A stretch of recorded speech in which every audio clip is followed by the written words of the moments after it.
Moving on. This session is going to be a panel discussion on cost optimization in the age of digital business. And let me begin by introducing our panelists for this session. Our first panelist is Mr. Surojit Biswas, the president of RISE Group. So may I kindly request you to join us on the dais, and while you're taking the position, let me introduce you to him. Mr. Biswas, the president of RISE Group, has a progressive work experience of 2 decades into marketing, operations, business, and product development with corporates such as Data Pro, Tata Unisys, NIT, and Neotia University in India and abroad. A science graduate from Calcutta University, Mr. Biswas has also earned a management qualification from IIM Ahmedabad. May I please call upon our second panelist, Ms. Kopal Sarin Raj. And while she takes the position, let me introduce her to you. Ms. Kopal Sarin Raj, the Director, Engineering, Asia Pacific Cloud and IP, has 20+ years of experience in the IT industry. She has worked in various capacities in organizations like Lucent Technologies, Wipro, Tata Steel, Tata Projects, and DuPont. She has championed many business transformations through IT interventions and has set up greenfield IT operations across application and field-level systems. She has experience in extensive technology mapping, solution development and delivery, program management, business process re-engineering, business analytics, and benefit realization. The domains she has worked on: manufacturing, engineering, telecom, turnkey project environments. In her current capacity, she is responsible for the R&D centers of Spirent Cloud and IP Business Unit in India and China. Along with that, may I also request our next panelist, Mr. Sanjeev Prasad, Global Chief Information Officer, Sutherland Global Services, to kindly join us on the stage. And let me introduce him to you. As the Sutherland Chief Information Officer, Mr. Prasad brings more than 25 years of global experience in leading digital transformations of large, complex organizations internally as a CIO and for his customers as an entrepreneur and business leader of technology services companies as new technology emerged, mainframe to distributed computing in the 90s to the internet web-based B2B solutions, and most recently to process-led cloud digital transformation for Genpact as its global CIO. As Sutherland, a process transformation company, he's leading all the technology functions and technology businesses, digital platforms and products, IT and digital services, product support services, and CIO functions.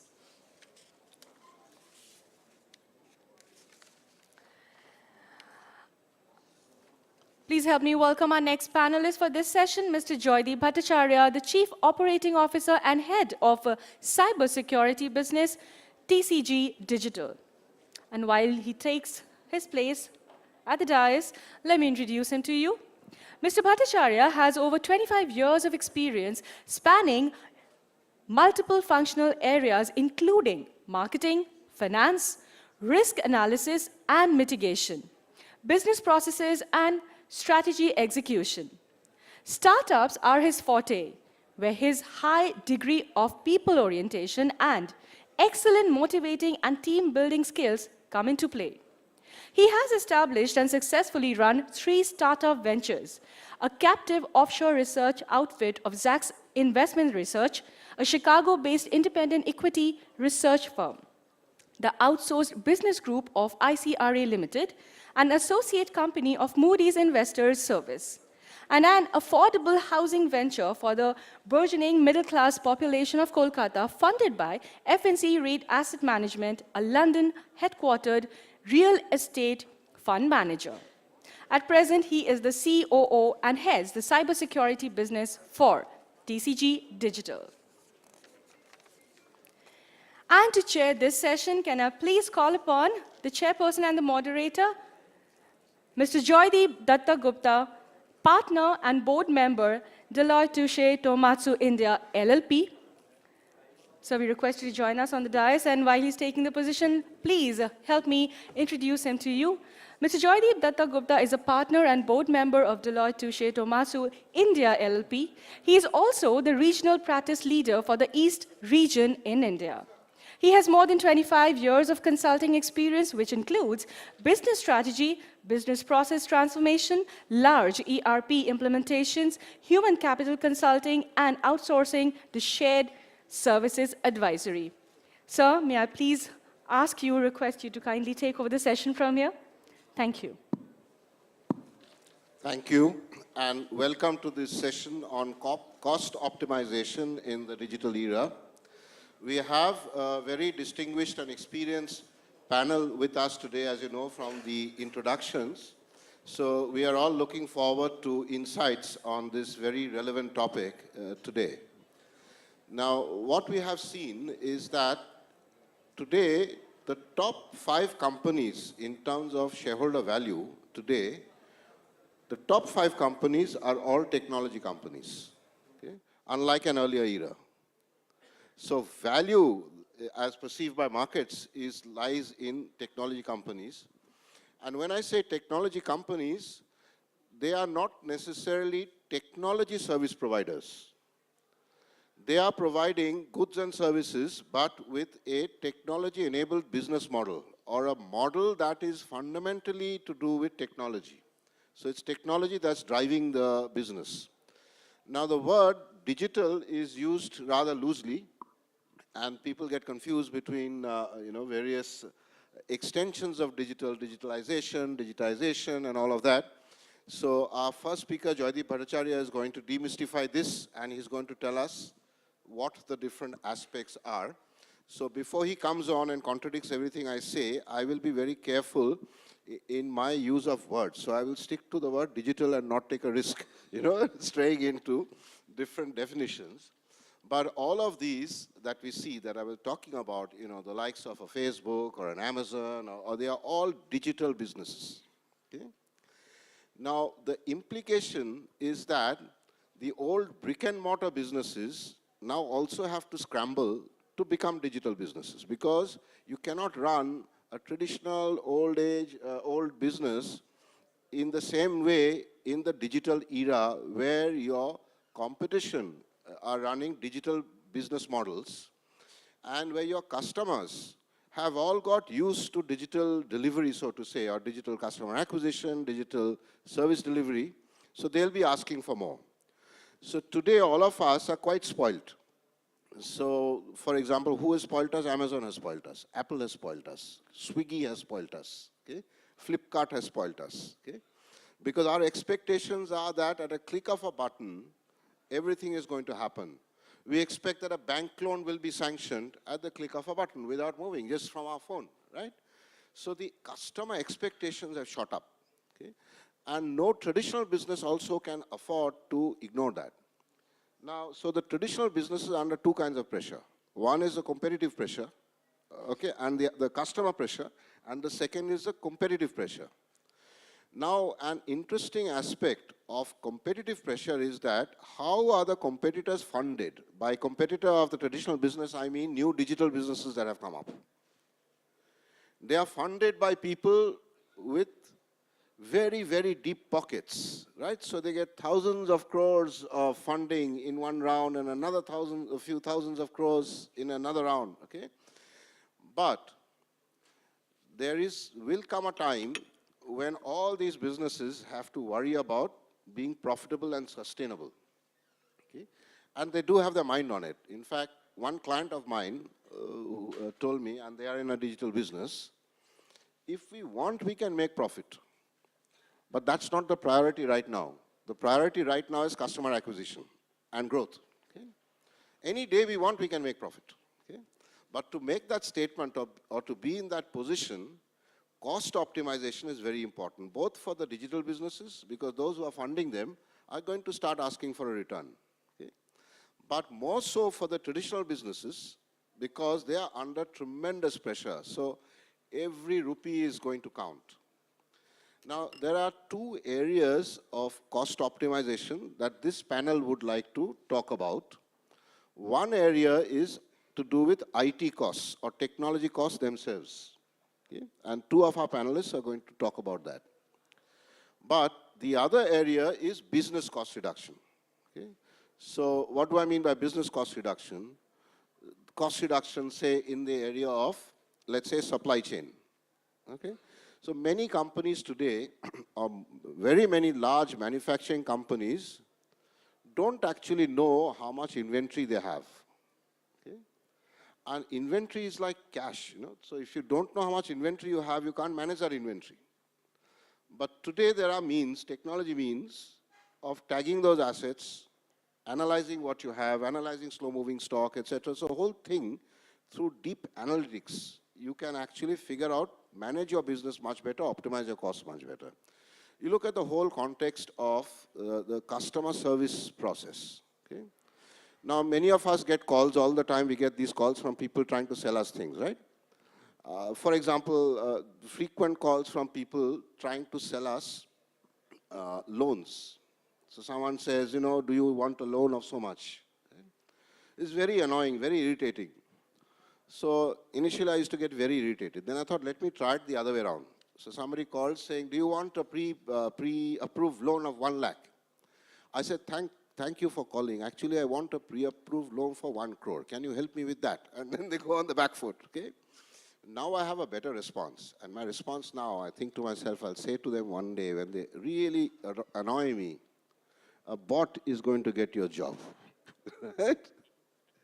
But that's a reality. So bots are coming into every space. You look at the, what are we saying, that the Indian software services industry, right, as automation, as bots, as artificial intelligence, as all of this comes in, we will see very different architectures from what we're seeing today, and the IT companies need to gear for that. But in any company, all processes, we are seeing more and more of robotics coming into play. Okay? All of this has a lot of implication to do with cost optimization. Okay? So this is what we'd like to discuss today. So I'd first like to request Joydeep Bhattacharya to demystify the subject for us and give us a few examples.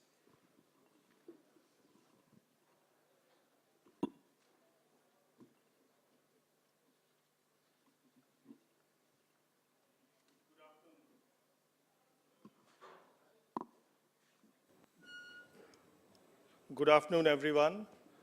Somehow I'm always more comfortable standing at a podium and looking down at the audience in order to charge my didactic abilities better. But taking a cue from what Joydeep has just said, if I may, to demystify between certain terms which are continually used by us. One is digitization, the other is digitalization, and the third one is digital transformation. Now, we tend to use them loosely, but it makes sense right at the beginning to probably demystify them in very simple terms. Digitization is the simple process of converting analog to digital. It could be in any area, anything. Like, for instance, you can digitize a piece of paper by scanning it and using some simple technology to convert the writings into bits and bytes. Digitalization, on the other hand, is the process of incorporating different types of information technology, digital technology, embedding it in your business processes so that you seek improvement in terms of how you deliver your products and services in very broad terms. And the entire concept of taking a company from the traditional way of doing business to a more sophisticated, modern way of doing business using digital technology would be what we can classify as digital transformation. Now, having said that, in today's world, where competition is everywhere, one has to strive to be competitive in each and every aspect of your business.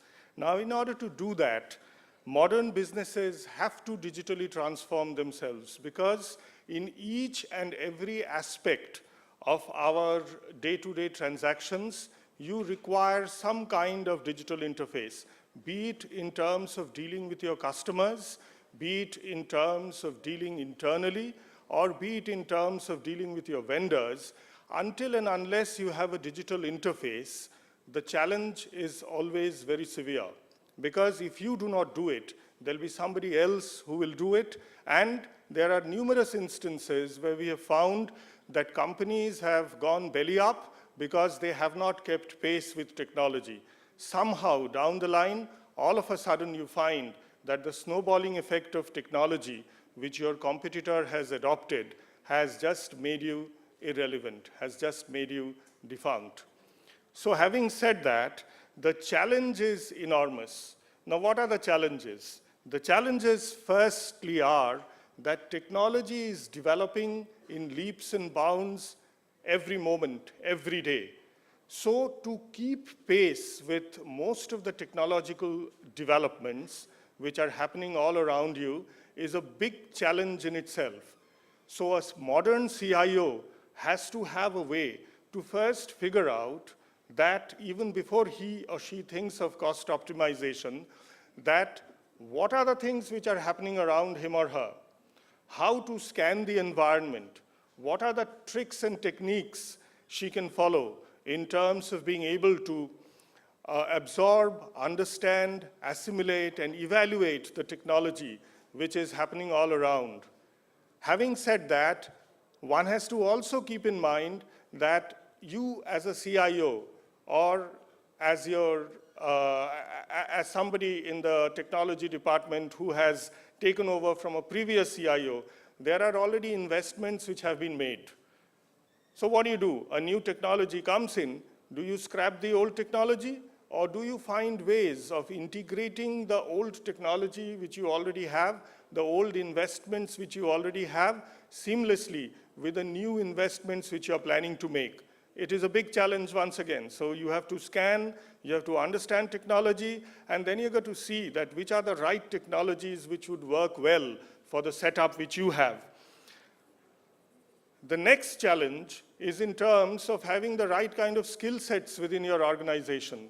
Do you have people who can support you in terms of helping you to assimilate the technology, understand the existing technology, integrate the technology which you adopt, and most importantly, whether the people you have in your team, including you yourself, whether you are in tune with the business requirements of the organization. Now that is one area where there is a perpetual failure or disconnect. And I do not blame the CIOs only for this. I do not blame the IT organization only for this. More often than not, it is the board level and the CEO level and the other CXO level people of the organization who are to blame.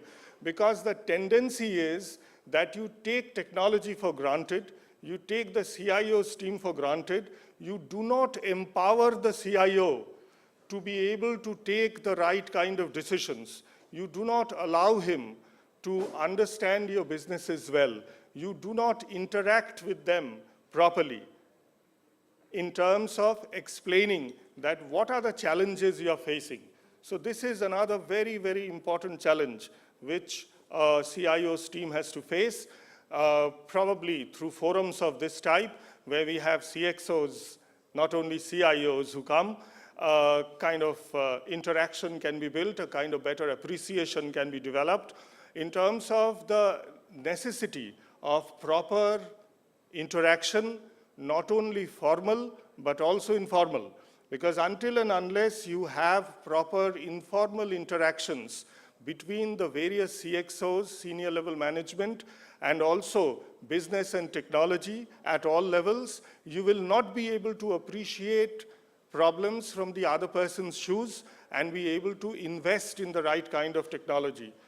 So the question of optimization is very deeply embedded in all organizations as of today. The reason is lots of technological choices, previous investments have been made, Businesses have their own requirements to remain competitive. There is pressure all around to explore new ways to generate more revenue, new business models to be explored, and all these require technology. So the point is that until and unless there is some kind of collaborative working across the organization, it is going to remain perpetually deficient. Now, having said all that, since time is limited and we can go on and on topics like this, I just wanted to make a few points in terms of some cost optimization ideas, what we could generally do. Now, first is we should explore the possibilities of doing shared services across organizations or across departments which are spread all over.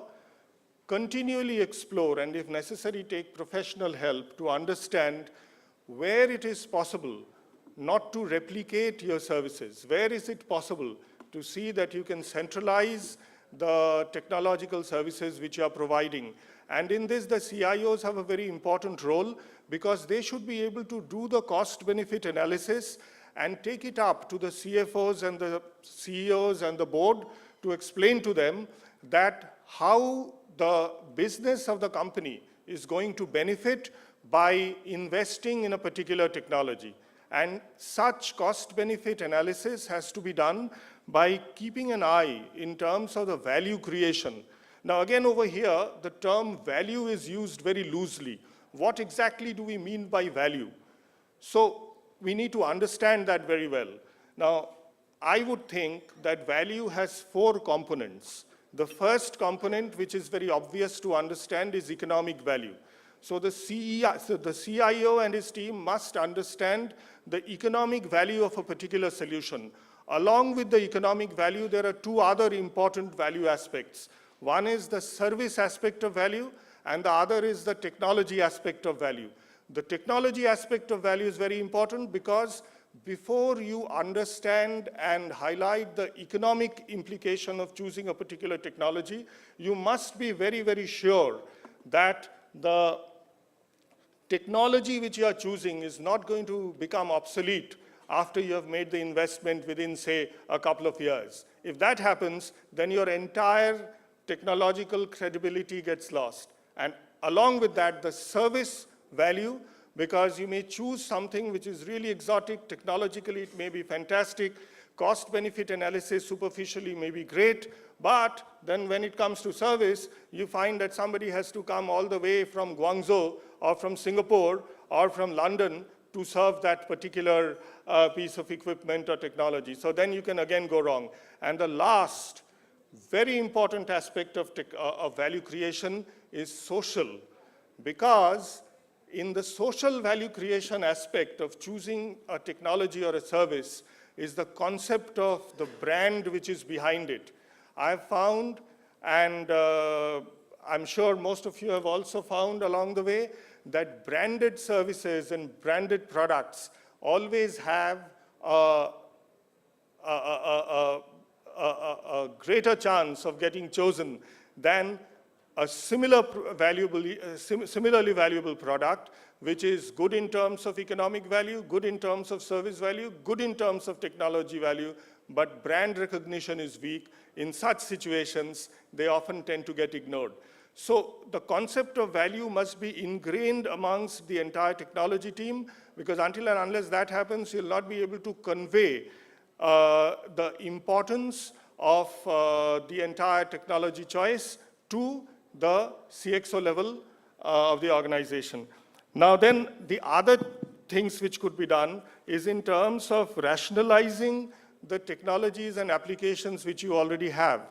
That would be in terms of think modernization, think how to integrate, think how to consolidate, think how to centralize, and lastly, think in terms of how to standardize. So that is very important. The next area which you should certainly... Joydeep, we can still wrap it up. Sorry, just one more minute. Just 2 more points.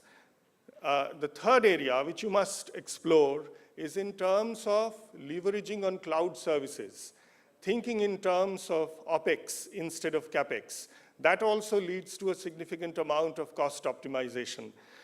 Next is very important area, not very difficult to achieve in terms of optimizing your software investments to see that whether you are replicating your software across the organization, how to rationalize your software licensing. And lastly, to improve your procurement and sourcing services.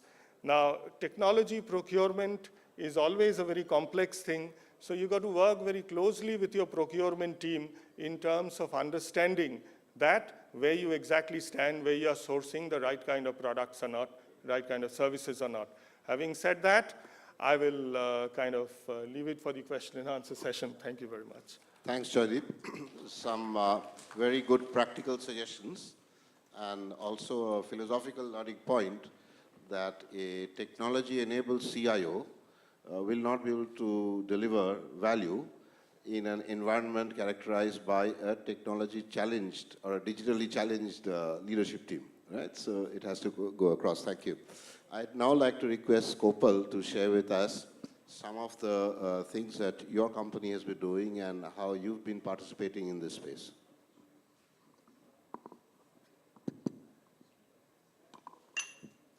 I was listening to the interesting comments made by Joydeep, and something that you also started with. See, I've for almost 13, 14 years, I was in enterprise IT, and being in the cost center world, I was also kind of fed up of this, continuous cost pressure and cost optimization. So then I thought, okay, maybe the engineering world has more money because you're in the profit center, you have to be generating revenue. But it's not the same there. Again, the value that you need to create is always a question mark in any kind of organization. Right, so money and the value that you generate for the customer is always in say top conversations with in any of these senior level meetings that we have. So Spirent specifically is in the telecommunication space, and I will kind of restrict my talk around that today in terms of network test and measurement and the work that we are doing in terms of the virtualized networks area. So the cost optimization actually comes in that space. So how do you get more out of what you've already invested in, and technologies and companies moving to the virtual networks, and then you have these commercial VNFs that are available. How do you validate them? How do you performance benchmark them? How do you build your capacity around a virtual network? These are all some of the challenges that we see our customers facing, and we are kind of progressively trying to address that.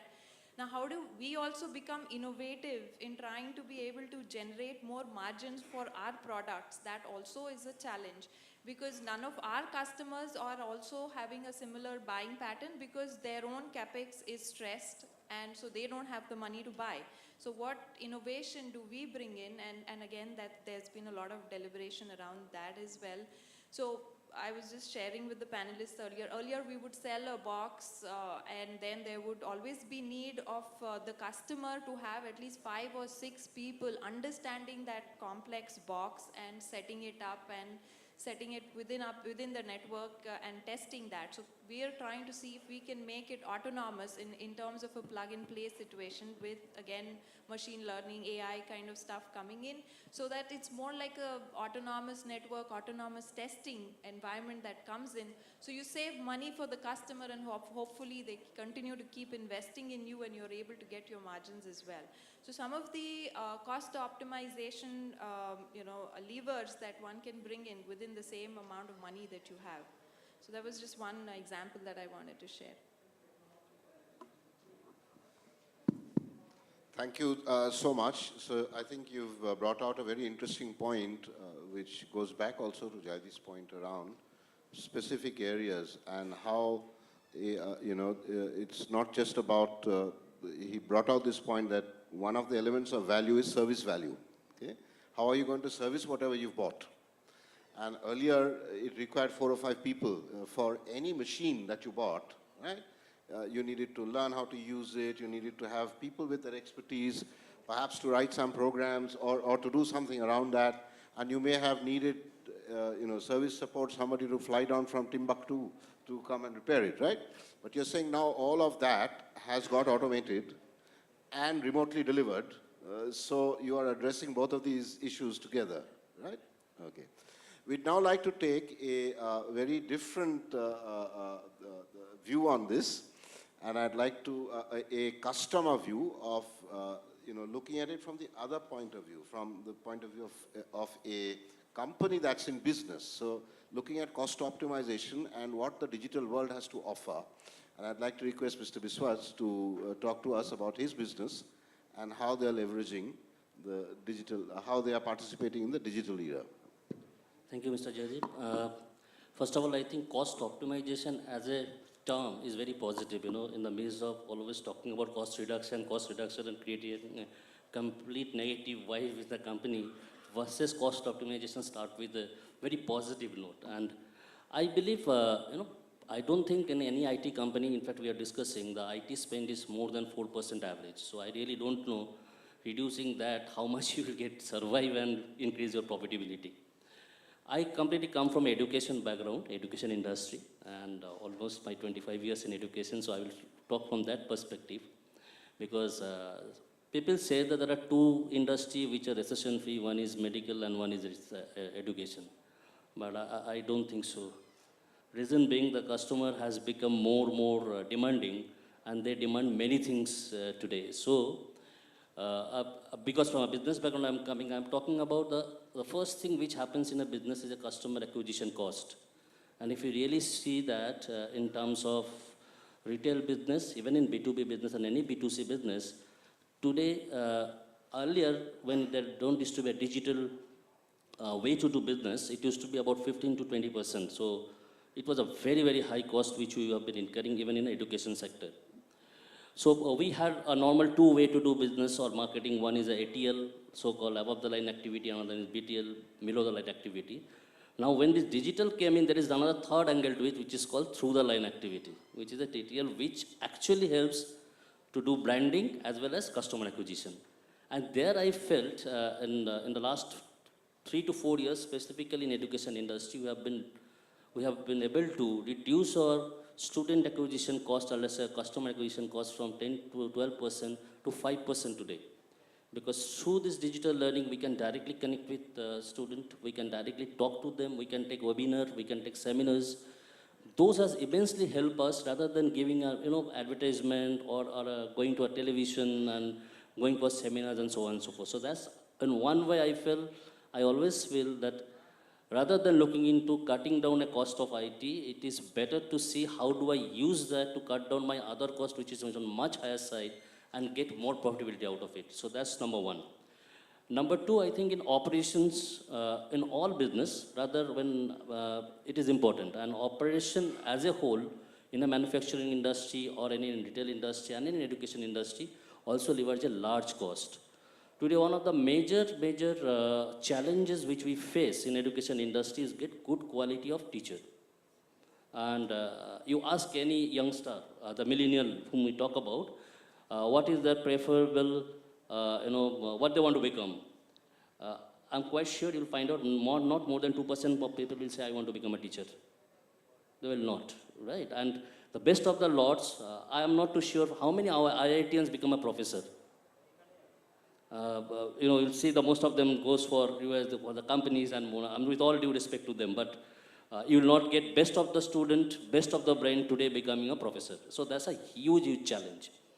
And you know that the recent survey said that India needs more than 50,000 universities to become, to make available higher education to most of the people. And we only have 750 universities as of now.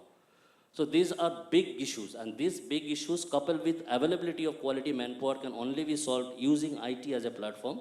Some of the organizations have already started, like IIMs, like they call it synchronous learning technology. The best of the IIM professors are teaching from a studio, and students across the country are learning that. So this is something which is a big thing which is happening. And we are also, we have seen by doing that in our university, which is Adamas University, we have been able to turn down certain costs in maybe 2%, but the quality of education and the quality of delivery has improved significantly. I'm sure you have an example in front of you like Khan Academy or let's say Byju's. See their history and see how things are rapidly changing on learning space. So in my terms, I believe we should not, when cost automation comes, the first thing people think there are two things. One is reduce your manpower. So that is a different story altogether. Second, think why we have to cut down cost on IT, which I don't think is correct because 4% will actually not make anything. There are many other places where we can do through the usage of digital strategy. So from my end, that's what I think I would like to say. Thank you, Mr. Biswas, for bringing the end user company perspective to this on practical areas in terms of cost reduction, such as cost. You said cost optimization, not cost reduction, which suggests that there are some places where you may want to spend more. Right, cost reduction is different from cost optimization. So you're saying anything to do with customer acquisition, anything to do with making your operations more efficient, you are happy to spend because it will give you a return, right? May I now request Mr. Sanjeev Prasad to share some of his experience. He's enormously experienced as a CIO, and not just CIO of his own organization, but he's had through his present role as well as his earlier role, he's seen what the best managed companies in the world do, and he's been engaging with them. So request your thoughts on the subject. Thanks, Joydeep. Well, this Joydeep really covered it all, right? I just want to start with that because for a CIO, I think, by the way, before I go any further, how many people are here from the CIO organization? Okay, rest of you all from business? Fantastic. It's great to know that because then one can tailor the conversation around that, right? And I know it was a long, preamble to my background, but just in summary, I not only am the CIO, but I run the IT services business as well, and I've done that. I've been by the way, I've run an education company, STG, you may remember, right? And in fact, I still remember the crores we used to spend on advertising to just get the footfall into our organization. So given that, what you just said is really, really true. So I completely agree with that. And however, the reason I called that out was because let me try and, the experience I've had, I'm going to try and share that. Some would be obviously from a business perspective, and how do you really talk about optimization and transformation internally to drive and get that dollars available to drive innovation, to drive digitalization or digitization, however you want to put it, the digital transformation journey most customers are going to be on. And so there I'll wear the CIO hat, right? And then I will share, what Kopal just talked about, right? I also run, as part of the business I run, is something called enterprise product support business, which is I take a company's product and we support them when you sell Kopal to somebody else. And when you sell somebody else, somebody needs to support that. I do that as well as part of the. So I'll give you a little bit of flavor on these because then it'll give you an experience what really are, internally in an organization you're going through, what you're going from a business perspective. And then at the end of the day, because most of you are business folks, what should you expect from your CIO, right? I would actually put it like that. I know I have my dear friend here and who've been, interacting the CIO of Suzuki, and we've had a lot of conversation. And I really think sometimes you see what should a CIO really be doing, and what should the business expect from a CIO, so that we can drive that. So when I look at what's happening in the world today, let's just take the business challenge today, and I think a lot of people have put it across, and let me just take 2 minutes to explain that. You look at a Tesla, look at a Volkswagen, right? Tesla, you can call it, it's like born in the cloud, right? Born in the digital world today. On the other hand, you've got Volkswagen who got existing customers to serve. You got to make sure that you continue to invest in the existing technologies, right? In the existing cars. By the way, at the same time, you got to find the dollars, you got to find the money to invest in the new technology cars which are going to come out, whether it's self-driving, whether it's electric, right? That's the same challenge we have, not only as a CIO, but let's say the CIO with a business hat. How do we really, truly drive internal, at this cost savings, sorry to use the word savings, but really using that savings dollars to actually invest in transformation. And it is not just something for the IT function, right? As business leaders here, I would expect you to demand of somebody like me, say, what are you doing about it, right? How are you going to transform for me? But at the same time, suppose you're a CFO, you're an HR head, you'll be saying, how can you help me transform? Because remember one thing, when you want to truly create value inside the organization, it is not just the IT function. What we have to do in terms of digital transformation, whether we use cloud, whether you use AI, whether we use machine learning, we should be able to optimize our HR functions, our finance functions, our ability to acquire a customer, right? Our procurement functions, right? To be able to really reduce the total cost of ownership of the organization. All of those pieces is actually very critical. And by the way, it is not just the responsibility of the CIO. It is the responsibility of each one of you who's sitting in this room. I don't know how many have heard that Gartner statement has been there for the last 2 to 3 years. It says every job is a technology job. If you are an HR person, you should be asking what technology can I bring in. If your CIO can't bring it in, I know you will bring it in yourself. Because, hey, guess what? You're going to be challenged by the CEO to do that. Now, I did hear from Joydeep that a lot of the leadership is not necessarily evolved. I think that's a challenge any way you look at it. So if that's the case, then somebody, the CIO, needs to wear that hat and say, am I really going to drive that change or not? If you're fortunate enough and your CEO is there, guess what? Then you are in bigger trouble.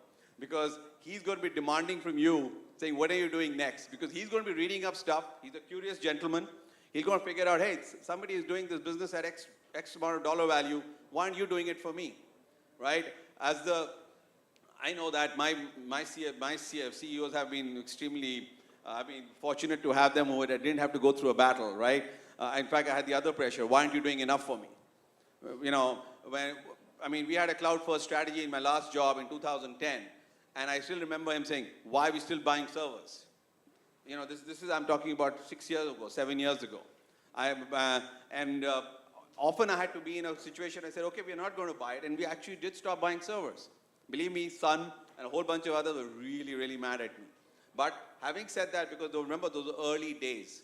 So the question is that how does a CIO, as a CIO, lead that charge, right? And I just want to share this. You can expect and ask your CIOs for this. If you move to the cloud, you should ask them, what's happened to your support cost? If you're implementing AI and machine learning in your HR finance functions, right? If you ask him, and by the way, they don't cost always a lot of money. Firstly, are you leading the charge as business owners to reduce your own costs? Because all that cost, savings, optimization, can actually be led to transforming your business. And I think each one of us owes it today. Each one of us here in this room owes it today to take that charge and take that lead. It is not just the CIO's job to do that. I truly, truly believe that. Okay? So I think that's one element which I want to, and believe me, the support costs really come down. If you ask the CIO, you're spending so much on hardware, so much OpEx, and says, if you actually move to the cloud, if you start using more SaaS-based stuff, you will find that whoever your provider is, whoever the number of people you have in your IT functions organization starts to go down big time. I am talking from practical experience. 30 to 40% reduction, which is what we have achieved in the past lives I have been in. So I can just say this, just wear that hat. Let me just take from a customer perspective. You're a product company. Normally, I would be a supplier to you in the role which I play today. And what that means is that if you sell your product to somebody else, you want to optimize your costs. Because guess what? The pressure is on. Nobody wants to pay. If you are CEOs, CFOs in this room, if you go into when you do your budgeting, the CIO comes to you and says, hey, here's 15% I have to pay to whoever. The database company, I won't take names because they're all near and dear to me. It's a database company, it could be a server company, it could be any one of them, right?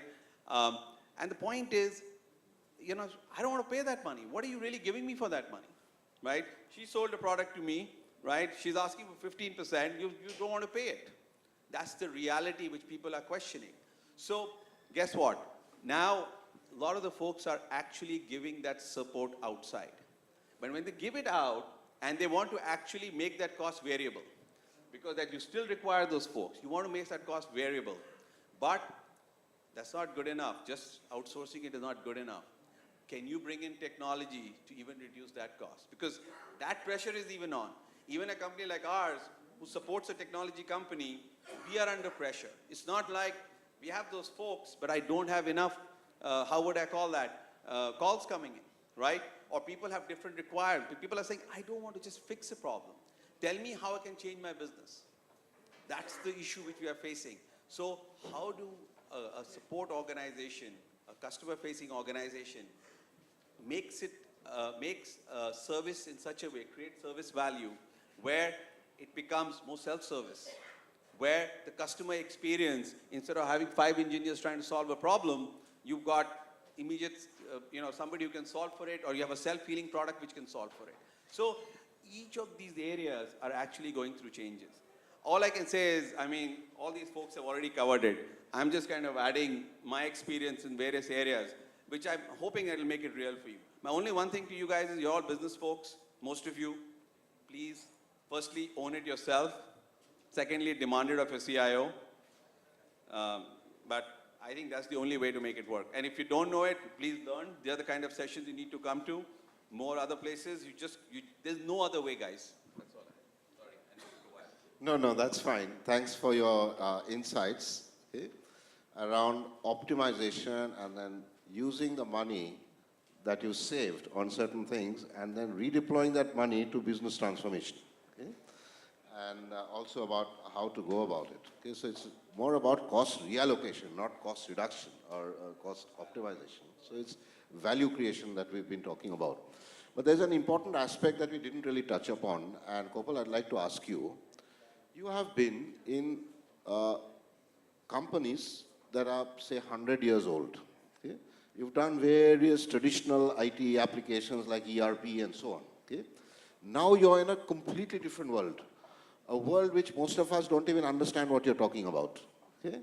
Very high-tech, networks, right? Cloud, various things like that.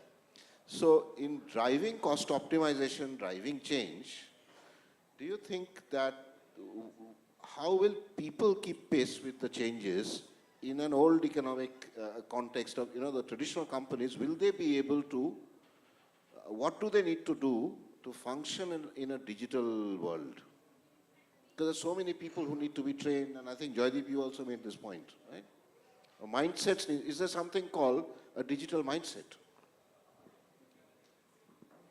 That's a little bit of a conundrum here and paradox. There is a digital mindset, but this is a world which also took up to things like WhatsApp and all that very, very easily, right? And then you have the eldest of the generation that is actually on Facebook and WhatsApp and other stuff, right? So it's how you make it easier for them. That's our challenge as well. How to make it simple and easy. And like you said, that having been on both sides of the world in terms of where people would struggle with technology in the workspace, and to a world that I'm in now where it's more of the high-tech world, our challenge is how to make it simple and easy for the business guys to understand the problem that it solves for them. Because if you go and tell them about VNFs and you go and tell them about throughput, latency, it doesn't matter to them. At the end of it, what is the saving, what is the additional benefit that I'm getting if you come and kind of say deploy XYZ product in my environment? That's how we need to sell. So that's a challenge, actually very practical, real challenge for Spirent right now. How to convert that technology into meaningful business solutions and connect it to the enterprise pain points. So we are struggling with that as well, and we are trying to connect those two domains. But in terms of the digital mindset, I think we have to figure it out to make it simple and easy. You started with the Swiggies and Amazons. They're all doing well. Everybody's kind of moving to them because it's easy to use. There was no training. Unlike the ERP world where most of the time you're training somebody and yet he goes and enters some delivery challan wrong and the whole thing, and there is a line of trucks that is standing at the gate because somebody messed up in the data entry world. So how do we simplify all of that? And I guess a lot of innovation around that is happening, and that's how I see it. So, and it's a challenge. It's not only a challenge for old economy. I think what I hear in our networking world is even for AT&T to move to a whole virtual network world, by 2020 they need to be virtualized. AT&T also has so many,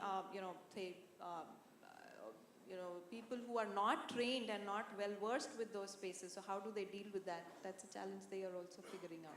But we are trying to look at it and simplify it, make it easy to use. So that's where this whole world of UX specialists come in as well, and trying to again simplify these products. Thanks. Joydeep, request your perspective on the same thing on change management.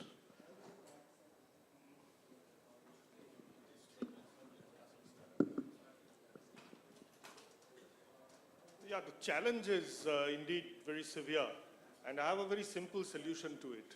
It is, you have to keep your mind active and open. I remember in 1986, when I passed out from IIT Kharagpur as a chemical engineer, in our department, that was in 1985, for the first time, something known as Workhorse 2 had come in, which was an HCL promoted computer for which we had to really struggle. Firstly, we had to queue up to get a couple of hours time late in the night. And then after that, I mean, it was very difficult for us to figure out that how it actually works. Now from that, we have come to a stage where most of the computing which we do can actually be accomplished with a smartphone. There has been a huge transition, and sometimes, or rather very often, I'm surprised at myself that how I have changed from 1986 to 2017 in a period of 31 years. Probably this challenge has been not only faced by me, but everybody who's sitting in this room. Technology is changing at an extremely fast pace, so the only way to keep up with it is to keep your mind open, keep on reading, keep on discussing, keep on exchanging ideas, and be open to change. Never take anything for granted. So that is the simple thing I'd like to say, nothing beyond. Actually, there's a second question for you, okay, on behalf of Mr. Biswas. Did you ever consider becoming a professor?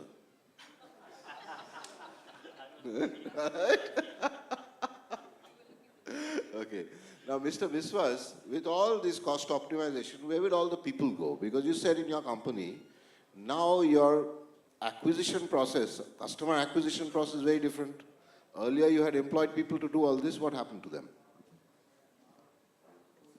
When I say that, I don't think it is going to harm anyway the people who are working there. Like I will come back to the change of their mindset. So just for an example, a marketing guy who used to go to do a seminar, to do a direct connect session, today will do it through digital marketing. So there is no question of people losing money. The only thing which is important is to change their mind, upgrade their skill, and utilize it to get better return out of it. That's all I see. On the when I talk about execution, anyway I have a challenge today where I don't have good faculty. So today if you see any newspaper, for that matter in any UGC recognized university will always give advertisement for professors and other people. You'll see always they are saying 200 professors required, 100 professors required. And let me tell you, whenever we give that kind of advertisement in a newspaper like a Times of India Ascent or ABP and other people, we don't get more than 100 people coming, dropping their resume to become a professor. So the question of where people will go is not there in education industry at this moment because we have a challenge on that. But yes, I am sure other industries there may be some issue, but I think today if the business grows subsequently, if there are a lot of customers which start coming in, then there should not be any issue. And I was in fact talking to the morning that people feel that people who are in the district and village, they don't know anything. But today when I see a student coming from a remote district and a student coming from Calcutta, knowledge-wise there is no difference. So the only difference probably will be a communication skill, nothing else. So for that matter, for every company and every business, I think after implementing all this digital strategy, the internet and WhatsApp and Facebook and so on and so forth, your customer base has increased significantly. Now with the current people, you can use them to get that extra pie from the market where you don't used to get earlier. So I really don't see this as a challenge at this moment. Now, Sanjeev, what about the IT services industry or the contact center industry? Do we see robotics having a play there? definitely. I think you spoke about chatbots. So, and by the way, they've come in, right? So I'll just give you our example. Recently, one of the large PlayStation companies, manufacturers, when they launched it, our chatbots were, when you had an issue with it, our chatbots actually kicked in. We developed, of course, everybody can develop it these days. You have open source stuff available to do it, to actually help the people who would call up, right? So we don't even have that anymore. So our industry is definitely going through a massive change, massive change. We spoke about it earlier. People want to do self-service with the millennials, don't want to talk to anybody, don't want to chat. The products are getting better. The interesting part is because of the demand of the customer today and people who are using it, everybody's product is getting better. You don't see that many issues. So apart from just the fact that, hey, automation is going to take the jobs away, actually the fact of the matter is the products are getting better, so you don't need so many people to support that. However, there are other jobs coming up. The jobs which are coming up are obviously much more higher end. So I think the IT services industry is going to go through a massive shift. So, I mean, how many people can become data scientists, right? How many people can learn AI? I don't know how many of you attended the Gartner's session this time. There are only 1,300 AI leaders globally. Imagine that, right? That's a Gartner number. I mean, this is just, about a month and a half ago. So these jobs are not easy jobs, right? And data science is not easy jobs. So what happens to the IT help desk guy in India? What happens to those guys? That's a challenge which we are going to go through. I think the IT services industry is going to is getting disrupted. With cloud enablement, you don't need so many people to support it. It's becoming consolidated. People will have to relearn, retool. There is no easy answer to this. That's my belief. So let me try and solve the problems of two industries by networking the two of you. Okay? Anyone you release from your industry, let them go into their industry and become teachers. Okay? School teachers, and then depending on the seniority of people being released, they can become college professors also, right? So your problem is solved, right? I think we'll take one or two questions from the audience and then we'll close this.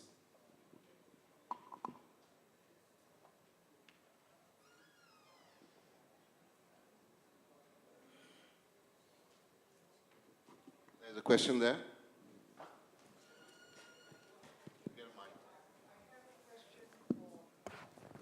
I have a question for Mr. Joydeep Bhattacharya. You referred to creating a brand name.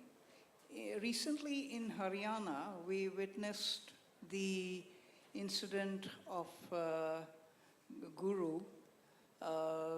His name was Dera Baba Ram Rahim.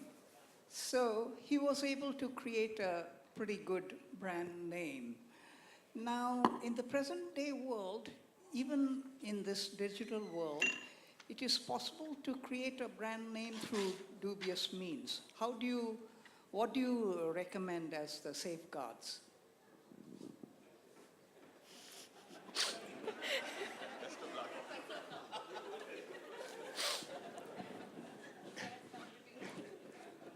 It is a very interesting question, and I got to raise my mind to give an answer to that. But let me accept the challenge and try and answer your question. The simple thing is, but the answer can be a little serious. The simple thing is, it is very unfortunate that after more than 70 years of independence, we still have demagogues, we still have pseudo-religious leaders who can mislead huge number of people. And the reason for that is not technology education. The reason for that is the utter lack of our governments repeatedly, consecutively, in order to put focus on primary education. Primary education can unfuddle a lot of these stupid superstitions which remains in people's mind. Recently, I was reading that somewhere in Purulia, some court has given death sentence to 15 individuals, and for what reason? Because an Ojha of that village had pointed his finger at 3 tribal women who were identified as, within inverted comma, witches, and after that they were burnt. Now the question I have to the judiciary is, and to the governments are, that what the hell were they doing for the past 70 years in terms of allowing such a situation to happen? How could a set of villagers be misled by an ojha to identify 3 poor tribal women as witches and then burn them alive? Now, yes, whether they are to be given the death sentence or not is something different. But the question in point is that there is an utter lack of proper primary education in this entire country. And probably one of the reasons for that is, as Professor Biswas had said, that we have as a society forgotten to respect our teachers, our nurses, and our lowly service providers, supposedly lowly. So until and unless there is a total mindset in that, until and unless there is a proper education which can enlighten people across the board, from the lowest tier right above, we are going to continue to struggle with problems of this Dera Baba or whatever he was known as. Thanks. Sorry, you know, sorry, I just want to add to this, because this is not an, I mean, this problem is, I don't think it's an education problem. I mean, we are all living in the age of fake news, right? People believe things which are being written by somebody which are complete falsehoods. Our ability to, you know, critically look at digital information and know what is right and wrong, and there's no answer for it right now, is really at the crux. We are being fed so much information, you don't know which one is really true. And I think this is just the beginning. I mean, if you look at the whole elections in the US, you probably look at our elections, how many of us are getting WhatsApp news and messages, and how many, the most educated, are actually believing it, right? We want to believe what we want to believe. And probably, but believe me, a bunch of folks probably have masters, they have MBAs, they have doctorates. They still believe that. So I don't know what the real answer is, but until unless we get, I'm just looking for a word, digital information educated, I don't know, find a better word for it, and be able to discern the proper news from the fake news or whatever somebody is trying to propagate, this problem is going to continue. In fact, it's going to become even worse. Right, thank you to our audience members for taking this session from a mundane cost optimization to one which took us into the realms of religion, politics, okay, and more. And on that note, I'd like to thank Khalida and ABP for arranging INFOCOM and for allowing us this opportunity to come and share this afternoon with you. Thank you very much. Thank you, gentlemen. Thank you, ma'am. I would request all our speakers to kindly stay back a little longer. And now, may I kindly request Mr. K.K. Mahapatra, Organizing Secretary and Associate Vice President, INFOCOM and Chief IT Advisor, AB Private Limited, to kindly step up and present the mementos to our distinguished speakers.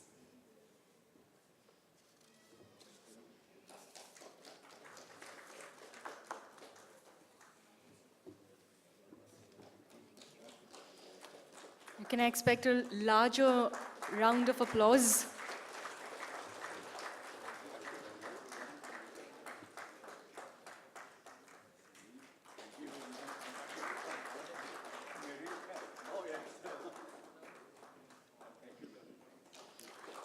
Thank you. Thank you, gentlemen. Thank you, ma'am.